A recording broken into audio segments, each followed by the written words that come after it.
Bonjour à tous. Les équipes de la CEPAM sont ravies de vous accueillir pour cette présentation intitulée Le cancer colorectal, prévention et dépistage. Aujourd'hui, je suis accompagnée du docteur Marie Bichara, responsable du Centre régional de coordination des dépistages du cancer. Elle va assurer cette présentation et vous donner tous les éléments nécessaires. Docteur, je vous donne la parole. Bonjour et merci de nous intégrer à cette présentation. Donc, je suis le docteur Marie Bichara, je suis médecin au sein de la structure de coordination des dépistages des cancers d'Occitanie qui s'appelle le CRCDC-OC. C'est une structure qui a remplacé ce que peut-être certains d'entre vous connaissaient sous le nom de DOC 31 il y a encore quelques années.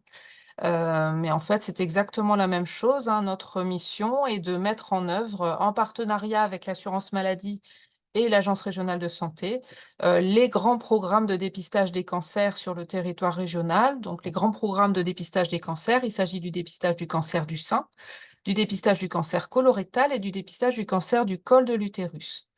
Aujourd'hui, nous allons nous concentrer sur le dépistage du cancer colorectal et aborder ensemble les différentes modalités qu'il est important de connaître, puisqu'il s'agit d'un programme de santé publique qui est vraiment très important et qui concerne toutes les personnes à partir de l'âge de 50 ans.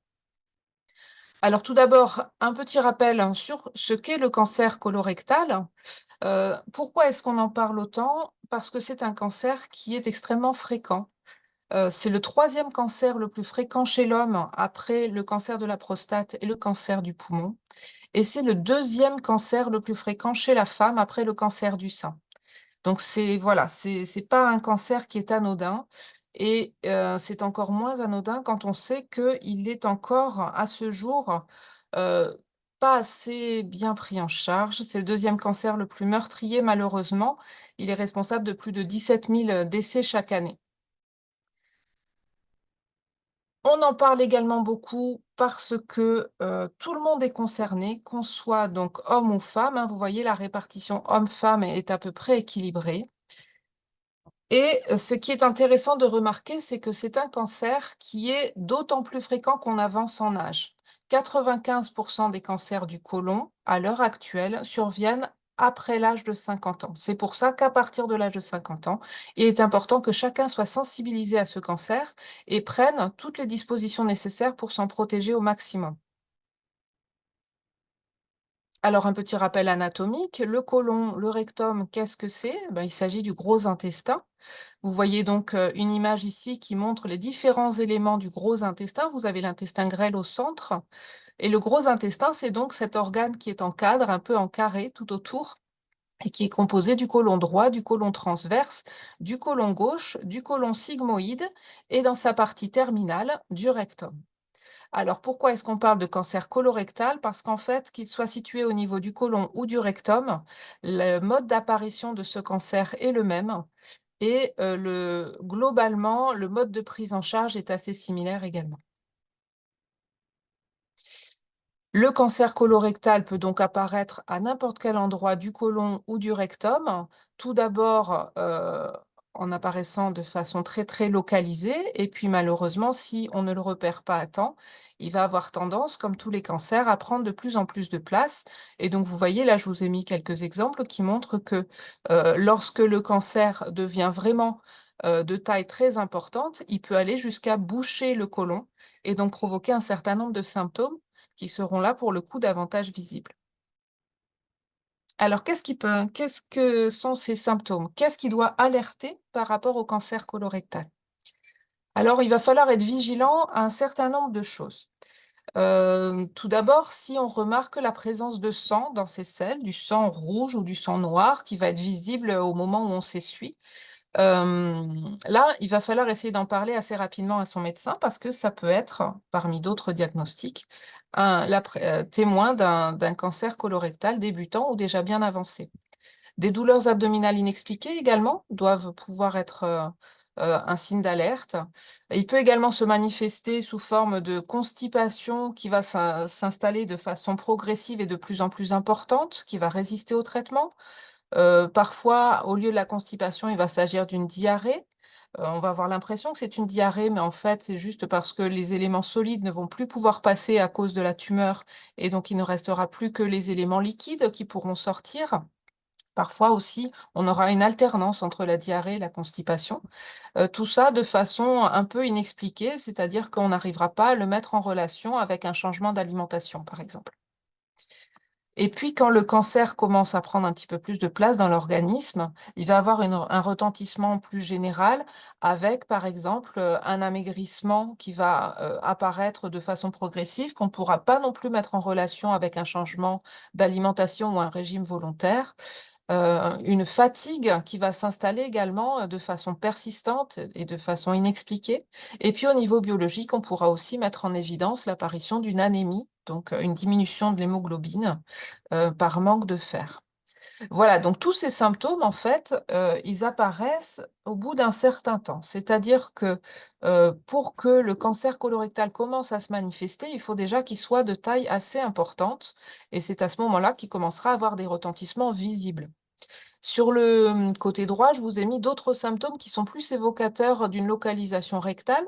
Donc là, on imagine une tumeur qui se développe vraiment au tout, hem, à la partie vraiment distale du tube digestif, au niveau du rectum. On peut comprendre qu'on va avoir l'impression d'avoir quelque chose qu'il faut évacuer, hein. On va sentir vraiment la tumeur comme si c'était, une selle qu'il faut aller évacuer et malheureusement, quand on ira à la selle, ça ne sortira pas et on aura l'impression d'une évacuation incomplète. Donc là aussi, c'est pareil, ce sont des symptômes qui vont apparaître très tardivement. Donc le principe, c'est qu'effectivement, si on constate l'apparition de ces symptômes, il faut tout de suite aller consulter son médecin parce que ça peut être évocateur d'un cancer colorectal. Mais finalement, le plus important, c'est de se préoccuper de ce cancer bien avant et ne pas attendre l'apparition des symptômes, parce que souvent, quand les symptômes apparaissent, comme je le disais tout à l'heure, c'est que le cancer est déjà bien installé. Alors, qu'est-ce qui va provoquer le cancer colorectal? Qu'est-ce qui va faciliter son apparition? Alors déjà, on sait que, plus on avance en âge, plus le risque d'avoir ce type de cancer augmente. Et l'âge vraiment charnière, c'est l'âge de 50 ans. On l'a vu tout à l'heure, plus de 95 des cancers colorectaux surviennent après l'âge de 50 ans. Donc l'âge, ça, c'est un facteur sur lequel on ne va pas pouvoir jouer. Par contre, on le sait, donc on sait qu'à partir de cet âge-là, il faudra être beaucoup plus vigilant. Après, il y a un certain nombre de personnes qui ont des prédispositions familiales ou génétiques et qui ont donc plus de risques d'avoir des cancers colorectaux. Quelles vont être ces personnes? Alors, ça va être toutes les personnes qui, par exemple, sont elles-mêmes atteintes de ce qu'on appelle les maladies inflammatoires chroniques de l'intestin, les MICI. Donc, dans ces MICI, on va ranger les maladies de Crohn ou les rectocolites hémorragiques. Les personnes qui sont atteintes de ces maladies sont de toute façon suivies régulièrement par coloscopie, mais on sait qu'elles sont elles-mêmes plus à risque d'avoir un cancer colorectal. Donc, il faudra les surveiller de façon un peu spécifique. Parmi les personnes qui ont un risque augmenté, on va également, retrouver des personnes qui ont déjà eu des polypes ou des adénomes au niveau colique ou rectal, chez qui on a déjà retiré des adénomes, et qu'il faudra pareil surveiller de façon régulière parce qu'on sait qu'ils sont à risque de récidive de ces adénomes et comme on le verra un petit peu après, les adénomes au niveau colique ou rectal, c'est un vrai facteur de risque et c'est ça qui peut se transformer en cancer. Quand on a déjà eu soi-même un cancer colorectal, il va falloir aussi se faire surveiller un petit peu plus fréquemment et de façon plus spécifique que d'autres personnes, parce qu'il y a quand même un risque de récidive au moins dans les premières années. Et puis aussi, vous avez des personnes qui ont dans leur famille proche des antécédents, de cancer colorectal ou bien d'adénome. Alors, il est bien noté ici, c'est la famille au premier degré, c'est-à-dire qu'on va chercher ses antécédents familiaux chez les parents, père, mère, chez les frères et sœurs, voire chez les enfants quand la personne est elle-même déjà un peu plus âgée et a des enfants qui sont déjà adultes. Donc, si dans la famille, on a des cas, au moins un, de cancer colorectal ou bien d'adénome qui a déjà été retiré et qui nécessite une surveillance, on a soi-même un risque accru de développer un cancer colorectal et donc on doit soi-même se faire surveiller plus régulièrement et de façon spécifique par coloscopie. Et puis, vous avez une dernière catégorie que je n'ai pas encore citée, qui est intitulée ici mutation génétique. En fait, dans cette catégorie de personnes, ce sont des cas très rares, des maladies qu'on ne retrouve vraiment pas fréquemment, syndrome de Lynch, polypose adénomateuse familiale. Ce sont des personnes chez qui on a pu identifier une mutation génétique qui est vraiment prédisposante au cancer colorectal. Et donc, chez ces personnes-là, il faudra encore augmenter la fréquence de surveillance et voire même organiser des enquêtes génétiques dans la famille pour essayer de voir s'il n'y a pas des risques accrus chez tous les membres de la famille. Voilà, donc tous ces facteurs de risque qu'on va appeler non modifiables parce que malheureusement on n'a pas vraiment la main dessus, on les connaît. On sait que ces personnes-là, il faut les surveiller de façon plus régulière et plus spécifique. Mais ce ne sont pas les facteurs de risque les plus fréquents. En fait, hormis l'âge, les autres cas, ça représente 15 à 20 des cancers colorectaux. Donc en fait, dans 80 des cas, on ne retrouve que l'âge comme facteur de risque. Il y a quand même d'autres facteurs de risque dans notre vie aussi qui peuvent jouer, et là, ça touche vraiment tout le monde, ça concerne vraiment tout le monde. Ils sont directement liés, ces facteurs, à notre mode de vie. On sait très bien qu'un certain nombre de comportements peuvent jouer sur, l'apparition, le risque d'apparition de cancer, et pour le cancer colorectal, ces éléments sont de mieux en mieux identifiés. On sait que l'alcool, la consommation d'alcool va augmenter le risque de cancer colorectal, de même que la consommation de tabac, l'inactivité physique, la sédentarité, le surpoids, l'obésité, une alimentation pauvre en fibres également va fragiliser le côlon et augmenter le risque de survenue de cancer colorectal. Et puis après, au niveau alimentation, toujours, hem, une alimentation qui va être trop riche en charcuterie ou trop riche en viande rouge. Alors la charcuterie, les recommandations sont, de ne vraiment pas trop en abuser, puisqu'on est aux alentours de 150 grammes par semaine de charcuterie, qu'il faut essayer de pas trop dépasser et on y évite malheureusement, donc il faut vraiment être conscient de ce risque-là. Et pour les viandes rouges, en gros, il est recommandé de consommer de la viande rouge 2 à 3 fois par semaine grand maximum et d'essayer d'alterner au maximum avec, les volailles, le poisson ou les œufs.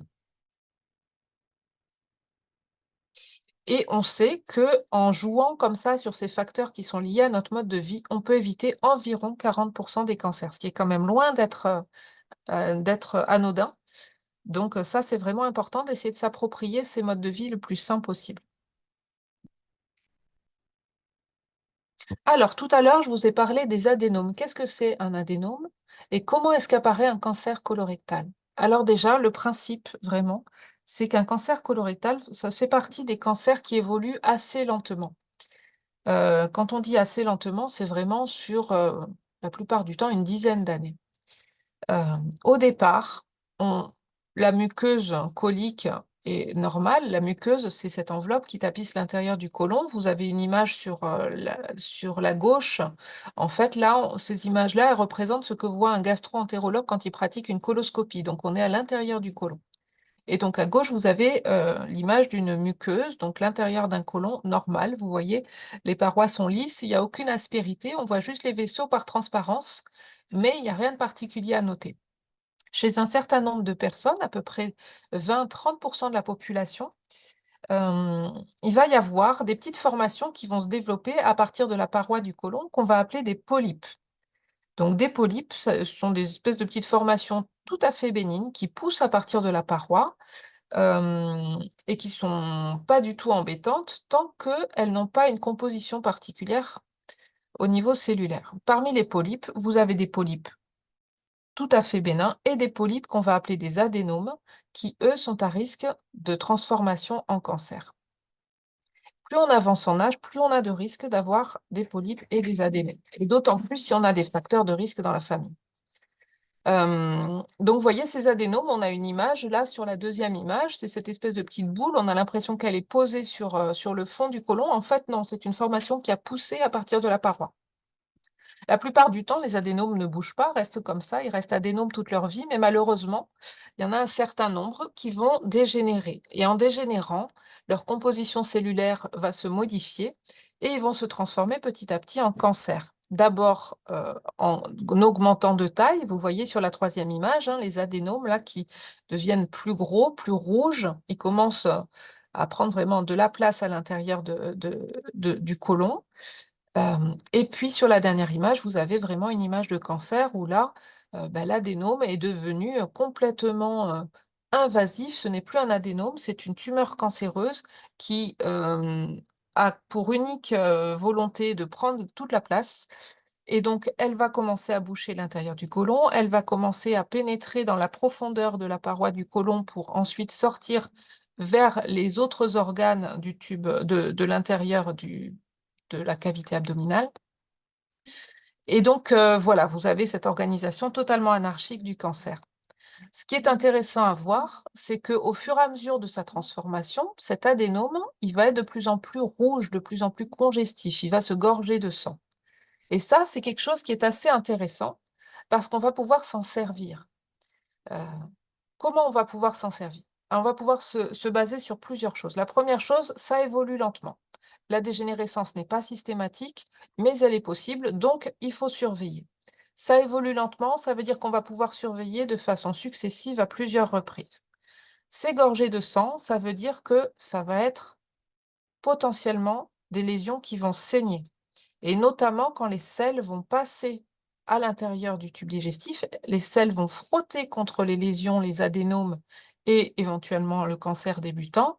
Et donc en frottant, ça va les faire saigner. Et le sang va se déposer à la surface des selles et c'est ça qu'on va pouvoir essayer de surveiller. Ce qu'il faut garder en tête, c'est que donc on a le temps d'agir puisque l'évolution est lente. Et ce qu'il faut garder en tête aussi, c'est que plus on va intervenir tôt, plus on sera efficace dans la prise en charge de la lésion. Si on repère la lésion au stade d'adénome, eh bien, en fait, pendant la coloscopie, on peut retirer l'adénome et c'est fini. On casse complètement la chaîne d'évolution vers le cancer. Si on retrouve la lésion à un stade d'adénome avancé, c'est pareil. S'il n'est pas trop gros, on peut aussi le retirer pendant la coloscopie. S'il est un petit peu plus gros, on programme une coloscopie un petit peu plus poussée ou bien on programme une petite intervention chirurgicale, mais en tout cas, ça sera très facile de le retirer. Et puis si on trouve la lésion à un stade déjà cancéreux, déjà on l'aura trouvé avant que le cancer ne devienne vraiment très gros et qu'il commence à se manifester par des symptômes, donc on aura quand même gagné énormément de temps. Et on sait pertinemment que plus on intervient tôt dans la prise en charge du cancer, plus on sera efficace et meilleur on sera par rapport à la survie et à la guérison. Voilà, donc ce schéma, il est vraiment très important parce qu'il permet vraiment de comprendre pourquoi est-ce qu'il faut surveiller de façon régulière son côlon et comment est-ce qu'on va pouvoir le surveiller. Donc vous avez compris, on va le surveiller en recherchant la présence ou pas de sang au niveau des selles.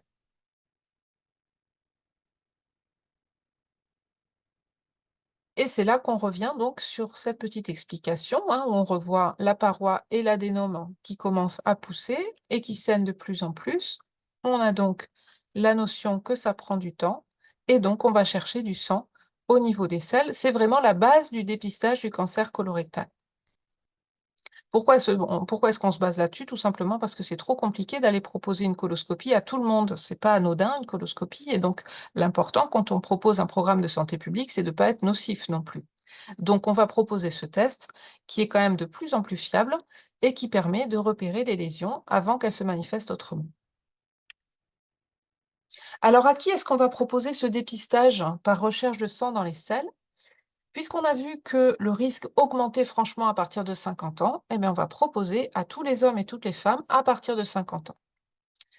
Qui est-ce qu'on va cibler? On va cibler les personnes qui n'ont pas de symptômes, puisque tout à l'heure, on a vu que dès qu'il y avait un symptôme, il fallait consulter son médecin et là, mettre en place peut-être des investigations un petit peu plus précises. Donc là, si on parle de dépistage vraiment, on va s'adresser aux gens qui, a priori, vont bien, n'ont pas de symptômes. Et c'est parce qu'ils n'ont pas de symptômes qu'il faut les surveiller pour vérifier qu'il n'y a pas quelque chose qui est en train de se développer en dessous. On va cibler les personnes qui n'ont ni antécédent personnel, ni antécédent familial, ni facteurs de risque tels qu'on les a vus tout à l'heure, puisqu'on a vu aussi que si on a des facteurs de risque, il fallait se faire surveiller autrement, directement par coloscopie. Et puis bien sûr, si on a eu une coloscopie récemment, ça sert à rien d'aller faire son petit test de recherche de sang dans les selles, puisque la coloscopie a permis quand même de tout vérifier, et donc ça nous laisse tranquille pendant quelques années. Donc la population cible pour le dépistage du cancer colorectal par recherche de sang dans les selles, c'est ça. Personnes de 50 à 74 ans qui n'ont pas de symptômes, qui n'ont pas de facteurs de risque et qui n'ont pas d'examen récent. Et donc ces personnes-là, on va les inviter. Donc je rends la parole à Laetitia Lurac qui va expliquer comment se passent les invitations pour participer au dépistage. Merci. Donc voilà, du coup, à partir du moment où vous êtes dans les tranches d'âge, vous allez recevoir une invitation donc, de l'assurance maladie, donc par courrier ou sur votre compte Amélie. C'est vrai qu'on vous parle souvent du compte Amélie et c'est important d'avoir activé le compte Amélie. Et du coup, dès réception de ce courrier, vous vérifiez si vous, du coup, par contre, je n'ai plus la slide. Merci beaucoup. Voilà, il faut vérifier s'il y a une absence de facteur de risque. Et pour cela, voilà, si vous ne connaissez pas ces informations-là, vous avez un questionnaire du COIS courrier qui vous permet de voir justement dans quelle case vous vous situez. Donc, si vous n'avez pas de facteur de risque, du coup, là, vous allez récupérer votre kit de dépistage. On vous expliquera plus tard comment il faut faire. Ou vous pouvez aussi le demander sans votre invitation. Mais c'est vrai que c'est important de savoir s'il y a un facteur de risque ou pas. S'il y a un facteur de risque ou si vous pensez avoir un facteur de risque, grâce à l'auto-questionnaire du coup que vous avez rempli, vous le renvoyez à l'assurance maladie et surtout, vous allez voir votre médecin traitant pour qu'il vous explique quel est le processus à suivre. Donc voilà, donc il y a deux cas de figure. Je n'ai pas de facteur de risque, donc là, je rentre vraiment dans le cadre du dépistage organisé et donc je vais récupérer mon kit et je fais le test. Et s'il y a un facteur de risque, il faut le signaler à l'assurance maladie et il faut aller voir votre médecin traitant. Voilà les deux cas de figure. Après, donc, on va développer justement les situations des personnes qui n'ont pas de facteur de risque et qui rentrent dans le cas du dépistage organisé.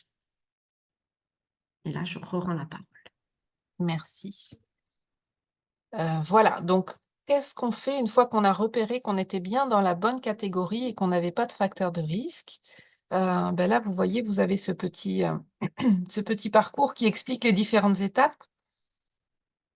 On peut aller chercher son test de dépistage puisqu'on va relever du dépistage organisé. Donc, comme l'a dit Laetitia, on peut aller le chercher chez son médecin traitant. On peut également aller le chercher en pharmacie ou bien le commander en ligne sur un site qui est inscrit sur le texte de l'invitation et qui permettra un envoi du test directement à domicile. Une fois qu'on a récupéré son test, en fait, c'est un test qui se fait tout seul chez soi. C'est ce qu'on pourrait appeler un autotest. Mais en fait, c'est vraiment tout un kit avec tout le matériel à l'intérieur. On ramène le kit chez soi, on lit tranquillement le mode d'emploi, on le réalise dans ses toilettes tranquillement. C'est juste un petit prélèvement de sel qu'on va ensuite pouvoir renvoyer au laboratoire qui a été désigné par l'assurance maladie pour analyser ce type de test. Donc tout est fourni, l'enveloppe de renvoi, le petit sachet de protection, tout le petit matériel de prélèvement. Et donc on renvoie ça par la poste au laboratoire et on attend ensuite que le laboratoire nous renvoie nos résultats. Et les résultats seront également envoyés à notre médecin traitant. Donc c'est vraiment quelque chose de très simple et qui ne prend vraiment pas de temps. Juste un petit zoom par rapport aux pharmacies, puisqu'on a dit qu'on pouvait aller chercher son kit de dépistage en pharmacie. Donc, pour aller chercher son kit en pharmacie, on peut y aller avec son invitation, mais si on n'a pas encore reçu son invitation et qu'on est quand même dans la bonne tranche d'âge, qu'on n'a jamais fait le dépistage et qu'on se dit, bah, tiens, ça serait peut-être bien que je m'en préoccupe, on peut également se rendre dans une pharmacie d'officine sans invitation. Ça, c'est pas grave du tout. Le pharmacien posera toutes les questions qu'il faut pour vérifier que vous n'avez pas de facteur de risque et pourra vous remettre ensuite, le cas échéant, le kit de dépistage.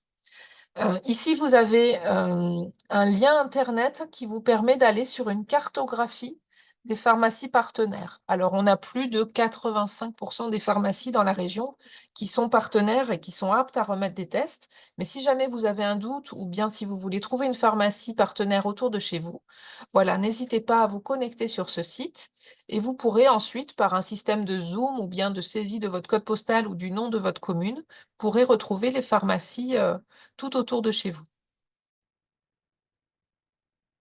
Concernant la commande du test sur internet, en ligne, donc le site internet est un site qui a été mis en place en 2022 par l'assurance maladie, qui s'appelle monkit.dépistage-colorectal.fr. C'est exactement le même principe. Vous vous connectez, vous vous identifiez, et ensuite, vous allez devoir répondre à un certain nombre de questions pour vérifier que vous n'avez pas de facteur de risque et que c'est vraiment le test de dépistage par recherche de sang dans les selles qui est le plus approprié à votre cas. Une fois que vous avez passé ces différentes étapes de vérification, vous rentrez tout simplement votre adresse, les coordonnées de votre médecin traitant, vos coordonnées à vous aussi pour que vous puissiez être joignable si besoin. Et ensuite, la commande est faite et vous recevez le kit qui sera envoyé par le laboratoire directement à votre domicile. Alors, le kit, à quoi il ressemble? Ben, en fait, c'est une enveloppe bleue qui contient quand même un certain nombre de choses. Vous voyez, elle est ouverte là sur la gauche. Il y a donc différents éléments. Il y a un mode d'emploi, il y a un petit papier administratif qu'il faut absolument remplir de façon très consciencieuse, parce que s'il n'est pas bien rempli, le laboratoire aura du mal à faire le lien avec le prélèvement que vous avez envoyé et à vous retrouver dans la base de données. Donc, vraiment, prenez le temps qu'il faut pour bien remplir ce papier. Vous avez donc le petit tube qui est ici et qui permet de faire le prélèvement grâce à la petite curette qui permet de gratter la surface des selles et donc de prélever à plusieurs endroits des selles un minimum de sel. Et ensuite, vous avez un petit sachet de protection qui est ici. Vous avez l'enveloppe retour qui est déjà pré-timbrée et pré-libellée à l'adresse du laboratoire. Et donc, vraiment, tout est fourni pour pouvoir faire ça proprement, sans avoir à toucher directement les selles. Ça, c'est vraiment important parce qu'il y a beaucoup de gens qui ont un petit peu peur hein, de cette manipulation-là. Donc, il n'y a pas besoin de toucher les selles. Tout se fait avec la petite tige qui est accrochée au capuchon du flacon. Et ensuite, tout le reste part dans les toilettes. Il n'y a pas besoin de mettre à la poubelle. Alors, pour vous aider, on vous a mis le lien vers une vidéo qui est vraiment très bien faite et qui explique comment réaliser le prélèvement, comment gérer les papiers, comment utiliser le kit. Donc, cette vidéo est disponible en plus de cette présentation. Et donc, n'hésitez pas à prendre le temps de bien la regarder. Ça vous permettra de bien compléter les données qui sont dans le mode d'emploi. Une fois qu'on a fait le test, donc on l'envoie au laboratoire et le laboratoire va renvoyer les résultats à la fois à vous et à votre médecin traitant, puisque vous aurez aussi eu la possibilité de noter les coordonnées de votre médecin traitant sur la petite feuille qui était dans le kit. La plupart du temps, le test va revenir normal, c'est-à-dire, on appelle ça négatif, ça veut dire qu'on n'a pas retrouvé de sang dans le prélèvement de sel qui a été effectué. C'est quelque chose, voilà, qui est plutôt rassurant et donc vous serez réinvité 2 ans plus tard pour refaire le dépistage. En fait, c'est important de ne pas considérer que le dépistage, c'est une seule fois dans sa vie. Non, pas du tout. Le dépistage, il faut le refaire à intervalles réguliers parce que, les lésions, ça peut pousser, d'une année sur l'autre, ça peut aussi saigner de façon intermittente et donc le fait de refaire le dépistage à intervalles réguliers, tous les 2 ans, ça va permettre éventuellement de retrouver quelque chose qu'on n'aurait pas repéré la première fois. Donc ça, c'est vraiment très important. Donc, résultat négatif, il n'y a pas de sang, on est réinvité dans 2 ans, mais par contre, si jamais on observe l'apparition de symptômes, il ne faut pas hésiter à aller consulter, bien évidemment. Le test va revenir positif dans moins de 4 des cas. Donc positif, ça veut dire que le laboratoire a retrouvé la présence de sang. Alors, le sang dans les selles, ça ne veut pas forcément dire que c'est un cancer, ça ne veut pas forcément dire non plus que c'est un polype, ça peut être plein d'autres choses. Mais par contre, une fois qu'on sait qu'il y a du sang, c'est quand même important de savoir d'où il provient. Donc, quand un test nous revient positif, ce qui est important, c'est d'aller faire une coloscopie. Donc, il faut en parler avec son médecin. Le médecin aura été mis au courant puisqu'il aura reçu les résultats. Et donc, il va vous proposer de vous orienter vers un gastro-entérologue pour que vous fassiez une coloscopie qui va permettre de voir vraiment tout l'intérieur du côlon et du rectum et de vérifier quelle est l'origine de ce saignement. Ça sert absolument à rien de refaire un test. Parce que si vous refaites un test et que à ce moment-là, une éventuelle lésion qui avait saigné la première fois ne saigne plus la deuxième fois, vous allez être faussement rassuré et vous risquez de perdre du temps dans votre prise en charge. Donc vraiment, ça, j'insiste lourdement dessus. Quand un test est positif, il faut vraiment faire une coloscopie derrière. Et puis, vous voyez, troisième colonne, parfois, le test, il va vous revenir avec un message non analysable. Alors, non analysable, pourquoi? Soit parce que vous avez utilisé un kit qui était périmé. C'est vrai que c'est important de regarder la date de péremption qui figure sur l'enveloppe du kit. Il ne faut pas le laisser traîner trop longtemps dans un tiroir en se disant qu'on va le faire plus tard, parce qu'au bout d'un certain temps, le réactif ne sera plus efficace et donc les sels seront trop vite détériorés et le laboratoire ne pourra plus les analyser. Parfois, c'est tout simplement parce que vous avez oublié, de remplir une étiquette qui était sur la fiche ou bien, certains éléments de la fiche, ou alors parce que votre prélèvement n'a pas vraiment respecté les conditions de prélèvement, qui sont préconisées. Vous avez uriné sur, les selles, par exemple, ou des choses comme ça. Ou bien encore parce que vous avez attendu trop longtemps avant de l'envoyer au laboratoire. Normalement, il faut envoyer le prélèvement au laboratoire dans les 24 heures qui suivent, le prélèvement, de sel. Voilà. Donc si jamais le test vous revient non analysable, le laboratoire vous renvoie un autre test pour que vous puissiez le refaire. Vous pouvez également aller en chercher un autre à la pharmacie. Voilà, donc ça, ce petit zoom juste pour expliquer ce qui se passe quand on doit refaire une coloscopie parce que notre test était positif. Donc je reçois mes résultats, mon médecin aussi. Le résultat est positif, ça veut dire qu'on a trouvé du sang. Donc comme viens de vous le dire, il faut faire une coloscopie. Deux cas de figure. Je fais ma coloscopie et la coloscopie ne retrouve pas de cancer, ne retrouve pas de polype, tout est normal. Alors là, vous allez être tranquille pendant 5 ans. Ça, c'est la bonne nouvelle. Vous n'aurez pas à faire de test de dépistage pendant les 5 prochaines années parce que la coloscopie aura tout vu et donc vous n'avez pas besoin, de faire cette recherche de sang dans les selles. Donc vous serez réinvité au bout de 5 ans et là, à partir de 5 ans, vous pourrez refaire tous les 2 ans le dépistage. Si par contre la coloscopie a retrouvé, une lésion qui a saigné, par exemple un polype ou par exemple un cancer débutant, là, il faudra bien sûr prendre en charge ces lésions. Donc ils pourront être retirés soit en direct s'il s'agit d'un polype, soit par chirurgie s'il s'agit d'une lésion un peu plus grosse. Et là, pour le coup, on ne sera plus concerné par le test de dépistage. Il faudra se faire surveiller à partir de ce moment-là par des coloscopies régulières, parce que, les lésions, ça peut repousser et donc il faut vraiment vérifier de façon un petit peu plus fréquente. Alors, qu'est-ce que ça retrouve les coloscopies après un test positif? La plupart du temps, les lésions qui vont être retrouvées, ça va être des polypes. Donc pas de panique, c'est pas parce que mon test est positif que j'ai forcément un cancer. Si vous regardez mon camembert, les cancers ne représentent que 5 seulement, des résultats des coloscopies qui sont faites après un test positif.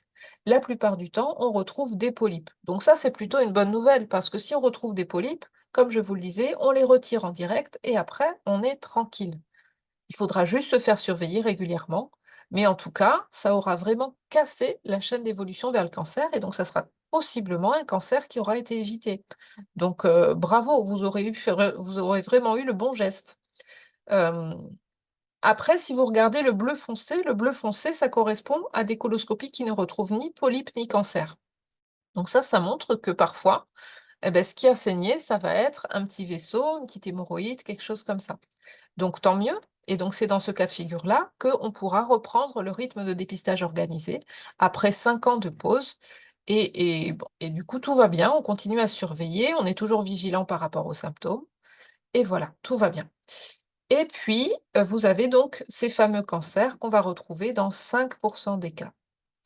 Alors bien sûr, le mot cancer, ça fait peur, mais il faut quand même toujours garder en tête que si on le trouve à ce moment-là, on l'aura trouvé beaucoup plus tôt que si on avait attendu, l'apparition de symptômes. Et donc c'est autant de vie, hem, de bonne qualité qui aura été gagnée parce que vous aurez quand même de meilleures chances d'avoir un traitement moins lourd. La plupart du temps, les cancers, quand ils sont peu évolués, la chirurgie suffit. Donc pas besoin de chimio, pas besoin de rayons. Donc c'est quand même quelque chose de plutôt positif. Et puis encore une fois, voilà, c'est pas parce que le test est positif que c'est forcément un cancer. Ça, c'est important. Voilà, alors là, qu'est-ce qu'on a sur cette diapositive? Eh ben, des constats qui sont pas forcément très bons, puisque vous voyez que le taux de participation au dépistage, il est encore très mauvais. On a moins d'une personne sur trois qui participe à cette campagne et à cette volonté de prévention du cancer colorectal. Une personne sur trois qui fait la démarche de se faire dépister par ce test de recherche de sang dans les selles. C'est totalement insuffisant quand on sait que ça peut éviter des cancers, vraiment. Donc là, vous avez quelques données qui expliquent hein, que plus on va participer massivement à ce dépistage, plus on sera capable d'éviter des décès par cancer colorectal. Mais la mortalité par cancer colorectal, elle pourrait être réduite de 15 à presque 40 si on avait vraiment une grosse participation au dépistage. C'est quelque chose de vraiment utile. Ce dépistage-là, dans d'autres pays, il a fait vraiment ses preuves. Donc c'est important vraiment de se sentir concerné parce que ça sauve des vies. Donc on ne pourra jamais assez insister dessus. Mais sentez-vous concerné, parlez-en autour de vous, pensez-y pour votre entourage, ça c'est vraiment très important aussi. Et n'hésitez pas à poser des questions aux structures qui sont là pour vous renseigner. Alors, de plus en plus, l'assurance maladie est à votre disposition aussi, puisque c'est elle qui gère les invitations. Et donc, n'hésitez pas à les contacter si jamais vous n'avez pas reçu votre invitation. Vous avez les numéros qui sont ici. Le CRCDC est toujours là aussi si vous avez des doutes, si vous ne savez pas trop comment utiliser le test, si vous ne savez pas trop où en sont vos résultats, vous n'hésitez pas à vous nous appeler. On fait le point ensemble. Et, heu et puis on peut aussi se retrouver tous sur les actions de sensibilisation sur le terrain si vous avez besoin d'avoir d'autres explications. En tout cas, on vous remercie pour votre attention et Merci. Nous aussi, la caisse primaire d'assurance maladie vous remercie, docteur, pour cette présentation très claire. Et on espère du coup que les chiffres de participation vont augmenter. C'est voilà, de la santé, c'est important pour tout le monde. Merci beaucoup. On vous souhaite une bonne journée. Au revoir. au revoir.